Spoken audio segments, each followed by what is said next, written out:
रामधारी खंड 1 की एक्सरसाइज 57 और 58 टोटल 800 वर्ड बोले जाएंगे। डिक्टेशन शुरू होगी 3 सेकंड बाद। स्टार्ट।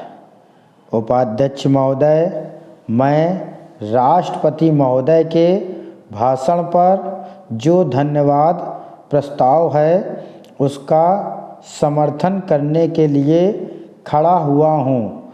मुझे इस बात की खुशी है कि हमारी सरकार ने समाजवाद का केवल नारा ही नहीं लगाया है बल्कि समाजवाद को मूर्त रूप देने के लिए कदम भी उठाने प्रारंभ कर दिए हैं।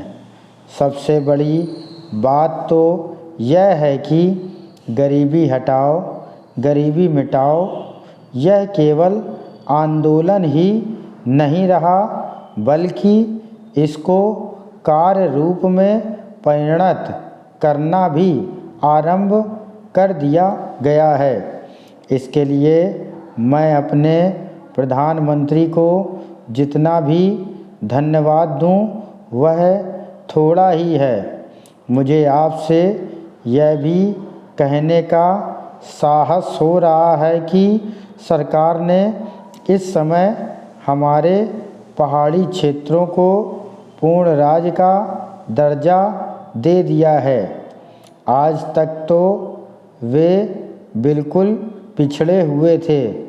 मैं आपसे यह कहने का भी साहस कर रहा हूँ कि पहाड़ी और सीमा के क्षेत्रों को राज्य का अधिकार तो दे ही दिया गया है। उनको यह अवसर भी दिया गया है कि वे अपने पिछड़े हुए इलाके को उन्नत बनाने के लिए स्वयं प्रयत्न करें और अपने पैरों पर खड़े हों। लेकिन मुझे बड़े दुख के साथ आपके सामने यह कहना पड़ रहा है कि हमारे उत्तर प्रदेश के जो पहाड़ी ज़िले हैं वे आज भी बहुत ज़्यादा पिछड़े हुए हैं और उनको कोई देखने वाला नहीं है। मैं सरकार का ध्यान इस बात की ओर दिलाना चाहता हूँ कि कुछ दशक पहले इसी दिल्ली में पहाड़ी इलाकों के सैकड़ों भूमिहीन किसानों का एक बहुत बड़ा जुलूस निकला था और उन्हें हमारे राष्ट्रपति ने आश्वासन दिया कि उनकी भूमि समस्या हल करने के लिए वे उत्तर प्रदेश की सरकार को लिख रहे हैं।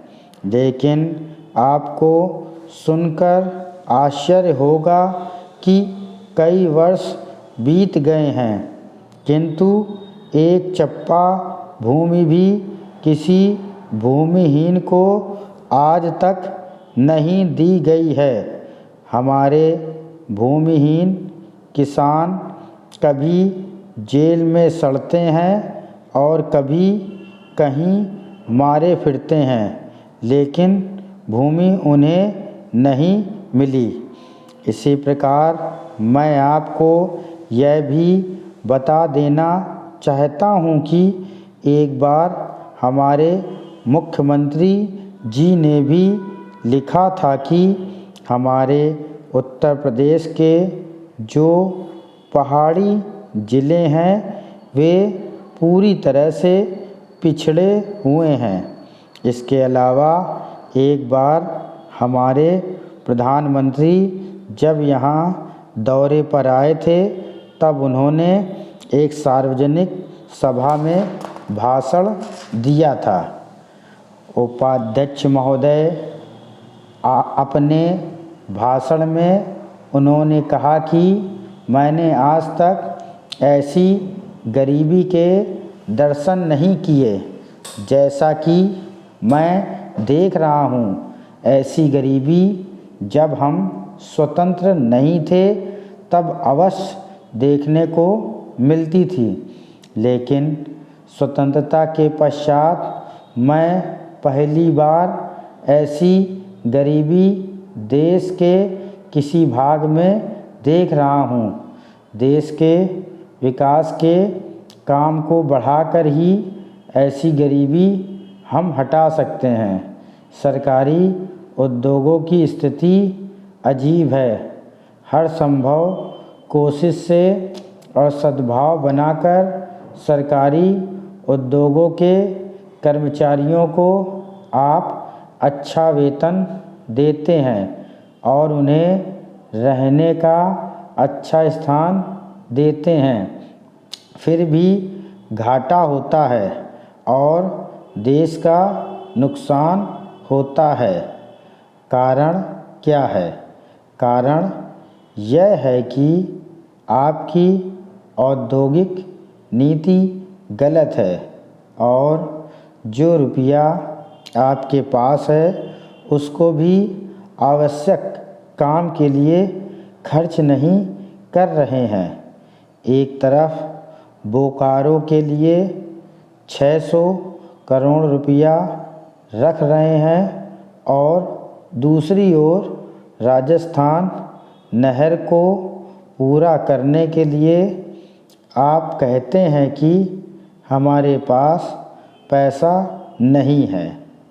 एक और हमारे महाराष्ट्र के अंदर आप नई चीनी मिलें खोल रहे हैं और दूसरी ओर उत्तर प्रदेश और बिहार के अंदर कारखाने बंद हो रहे हैं या जो उनकी क्षमता है उस पर पूरे तौर पर काम नहीं कर रहे हैं।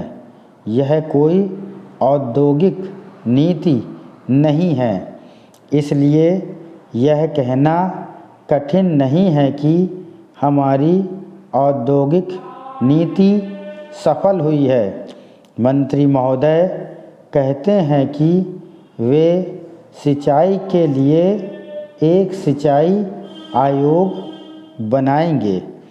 अच्छी बात है, मगर सिंचाई की क्या हालत है हमारे देश के अंदर, यह भी तो देखिए। जिस समय हमारे देश में कोसी बांध का काम शुरू हुआ था उस समय पाकिस्तान ने एक बांध पूरा कर लिया था। वहाँ उससे सिंचाई हो रही है और हमारे यहाँ इसका काम आधा भी नहीं हुआ है। राजस्थान नहर शुरू हुए कितने वर्ष हो गए हैं, परंतु अभी भी वह बनी नहीं। हमारे यहाँ कोई ठीक तौर तरीका नहीं है।